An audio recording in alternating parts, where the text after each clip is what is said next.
महागठबंधन का नेता तय है क्या? उसकी नीति और नीयत सही है क्या? जिसका नेता नहीं, जिसका नेतृत्व नहीं, जिसकी नीति नहीं, जिसका नीयत नहीं, वो क्या रैली करेगा? महागठबंधन नीतियों के आलोक में चलता है। हमारे पास नीति भी है और नेता भी है। और ये बिहार है।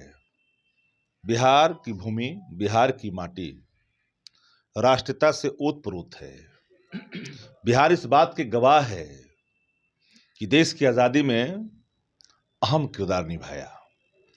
बिहार ने जो देश को दिया, आज हम उस पर गर्व करते हैं, सैल्यूट करते हैं। जिस किसानों को सम्मान, किसान श्री सम्मान देने वाले नरेंद्र मोदी हैं, ये लोग तो केवल रोड मैप जारी करते रहे। बिहार के किसानों का क्या हुआ? आज तक कोई बता पाएंगे क्या कितने सारे रोड मैप जारी किए? किसी भी रोड मैप से किसानों का भला हुआ क्या? नवीन तो कह रहे हैं कि आपके पास वाकई में कोई नेता नहीं, इसलिए आपने कृषि का रोड मैप तैयार नहीं किया अभी तक। हम तो लगातार रोड मैप के आलोक में ही चल रहे हैं। जरा बताएं कि जिन जिन राज्यों में कृषि रोड मैप नहीं, वहां कृषकों का क्या हाल है? कृषि आंदोलन हर जगह हुआ, बिहार में क्यों नहीं हुआ? पूर्णिया हो या मिथिलांचल या सीमांचल का इलाका हो या कोसी का इलाका हो, हर इलाकों में कोई नफरत अगर बोएगा तो हम सौहार्द का वातावरण कायम करना मेरा दायित्व है। यहाँ पहुंचने वाले हैं 26 तारीख, ये 25 तारीख को इनका भी प्रोग्राम है। उधर महागठबंधन भी पूर्णिया में प्रोग्राम कर रही है। महागठबंधन का नेता तय है क्या? उसकी नीति और नीयत सही है क्या? जिसका नेता नहीं, जिसका नेतृत्व नहीं, जिसकी नीति नहीं, जिसका नीयत नहीं, वो क्या रैली करेगा? वैसे रैली का कोई नहीं, वो केवल एक अपनी वोट बैंक की राजनीति को ठीक करने के लिए एक समाज विशेष के लोगों को इकट्ठा करने वाला रैली है। यहाँ पर किसानों को गोलबंद किया जा रहा है क्या? किसान तो पूरी तरह से गोलबंद है। जिस किसानों को सम्मान, किसान श्री सम्मान देने वाले नरेंद्र मोदी हैं, ये लोग तो केवल रोड मैप जारी करते रहे। बिहार के किसानों का क्या हुआ? आज तक कोई बता पाएंगे क्या कितने सारे रोड मैप जारी किए? किसी भी रोड मैप से किसानों का भला हुआ क्या? कौन लोग पहुँच रहे हैं सर? दलों में वहाँ भी किसानों की संख्या ज्यादा है, जैसा कि बताया। अरे भैया, कौन लोग हैं? कृषि रोड मैप पर की बात करने वाले नीतीश कुमार जी, और मैं पूछना चाहता हूं कि किसी भी रोड मैप से कितने किसानों को फायदा हुआ, इसकी कोई जानकारी है? केवल कृष्ण मेमोरियल हॉल और बापू सभागार में कार्यक्रम करने से किसानों का भला नहीं होगा। किसानों के बीच में जाकर पता कीजिए नीतीश जी की क्या हो रहा है। क्या आप लोग के साथ उपेंद्र कुशवाहा या आरसीपी सिंह वो लोग भी यहाँ पहुँचने वाले हैं 25 तारीख को? देखिए, अब ये सब अभी कोई नहीं, अभी भाजपा के ही कार्यक्रम है, भाजपा के लोग रहेंगे। दोस्तों नमस्कार, बहुत स्वागत है आपका चौकस भारत में। मैं आपका दोस्त ब्रजेंद्र। 25 तारीख को जिस तरह से राजनीतिक माहौल में गर्माहट पैदा होने वाली है, यानी यूं कहें कि एक तरफ महागठबंधन और दूसरे तरफ भारतीय जनता पार्टी, दोनों जो दल है, दोनों तरफ से एक राजधानी में यानी पटना में और दूसरे पूर्णिया में अपने अपने स्तर से जनता को रिझाने की पूरी कोशिश करने में जुट गए हैं। वहीं अगर हम बात करें इन नेताओं की, तो जो नेता इन मुद्दों पर बयान दे रहे हैं, उनमें कुछ कहना चाह रहे हैं, उसमें सबसे आगे अगर हम बात करें तो पूर्व पथ निर्माण मंत्री नितिन नवीन की बात करते हैं। नितिन नवीन का ये कहना है कि पूर्णिया में जिस तरह से महागठबंधन अपने जो जन आधार है उसको जुटाने की कोशिश कर रही है, क्या वाकई में कोई नेता है महागठबंधन में? क्या नीति है महागठबंधन की? क्या वाकई में कोई ऐसा निर्णायक क्षमतावान व्यक्ति है उसमें? ये सब बाहियात, बिना मतलब का हुजूम जुटाने की कवायद है। चलिए, इसी मुद्दे पर हम बात करने पहुंचे हैं आरजेडी में। आरजेडी में हमारे साथ प्रबुद्ध प्रवक्ता हैं शक्ति सिंह जी। क्या कहेंगे सर आप? महागठबंधन नीतियों के आलोक में चलता है। हमारे पास नीति भी है और नेता भी है। और ये बिहार है। बिहार की भूमि, बिहार की माटी राष्ट्रीयता से ओतप्रोत है। बिहार इस बात के गवाह है कि देश की आज़ादी में अहम किरदार निभाया।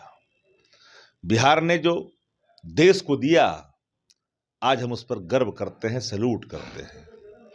तिरंगे में चक्र बिहार का गौरव का प्रतीक है। अशोक स्तंभ बिहार के गौरव का प्रतीक है।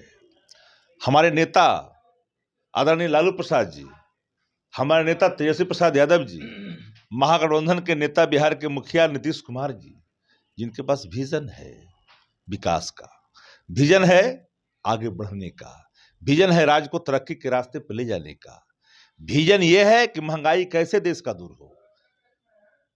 विजन हमारे पास ये है कि लोकतंत्र बहाल कैसे रहे, हर आदमी चैन की सांस कैसे ले, संवैधानिक संस्थाएं अपने हिसाब से काम करे, उस पर कोई बाह्य बल काम नहीं करे। ये हमारी सोच है, ये हमारा नीति है। भारतीय जनता पार्टी के पास कोई नीति नहीं। लेकिन नवीन तो कह रहे हैं कि आपके पास वाकई में कोई नेता नहीं, इसलिए आपने कृषि का रोड मैप तैयार नहीं किया अभी तक। हम तो लगातार रोड मैप के आलोक में ही चल रहे हैं। जरा बताएं कि जिन जिन राज्यों में कृषि रोड मैप नहीं, वहां कृषकों का क्या हाल है। कृषि आंदोलन हर जगह हुआ, बिहार में क्यों नहीं हुआ? तो कारण बताता है। अब कल्पना कर लीजिए, देश की अर्थव्यवस्था जब तार तार होगी तो बिहार चुप बैठेगा क्या? बिहार के अंदर राष्ट्र की अगर भावना है तो हम राष्ट्र की चिंता तो करेंगे।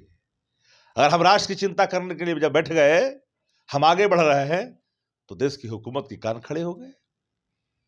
पूरे दुनिया को छोड़ करके भारतीय जनता पार्टी बिहार के अंदर में ही अपना एक्सरसाइज कर रही है। पूर्णिया हो या मिथिलांचल या सीमांचल का इलाका हो या कोसी का इलाका हो, हर इलाकों में कोई नफरत अगर बोएगा तो हम सौहार्द का वातावरण कायम करना मेरा दायित्व है। भारतीय जनता पार्टी नफरत की खेती करती है, हम भाईचारे की खेती करते हैं। फर्क तो है दोनों के अंदर में। वो विनाश की बात करते हैं, हम निर्माण की बात करते हैं। हम सृजन की बात करते हैं, वो संहार की बात करते हैं। हम मानव धर्म की बात करते हैं, वो उन्माद की बात करते हैं। फर्क तो है। हम घृणा की बात नहीं करते, नफरत की बात नहीं करते, वो घृणा और नफरत की बात दोनों करते। हमारा देश का संविधान का जो प्रेम्बुल है, कॉन्स्टिट्यूशन का, वो प्रस्तावना ही हमारा जो मूल मंत्र है वो धर्मनिरपेक्षता है, सब धर्मों का आदर है। संविधान मुझे सिखाता है, ताकत दिया है। भाजपा नहीं मानती है, न भाजपा संविधान को मानती है, न लोकतंत्र को मानती है। अधिनायकवाद के रास्ते देश को आगे ले जाना चाहती है, उसका मुखालफत करना हमारा कर्तव्य है। कहीं ये भी तो नहीं उनको ये भ्रम हो रहा है कि जो बीच में महागठबंधन के जो बीच में इस तरह की घटनाएं हो रही हैं, अगर हम कहें सुधाकर सिंह जी की, उधर कहें उपेंद्र कुशवाहा जी की, तो इससे भी वो कयास तो नहीं लगा रहे हैं कि वाकई में कोई न नेता है, न नीति है, न कोई निर्देश है। उस समय बीत गया कि शिखंडियों के आड़ में कोई युद्ध को जीत ले, भाजपा चाहती है, लेकिन कतई संभव नहीं है। शिखंडी की भूमिका किसी की अधीनता को स्वीकार कर करके अपने घर के खिलाफ कुछ वक्तव्य दे सकते, लेकिन घर प्रभावित नहीं होगा, क्योंकि घर के लोग सब एक हैं।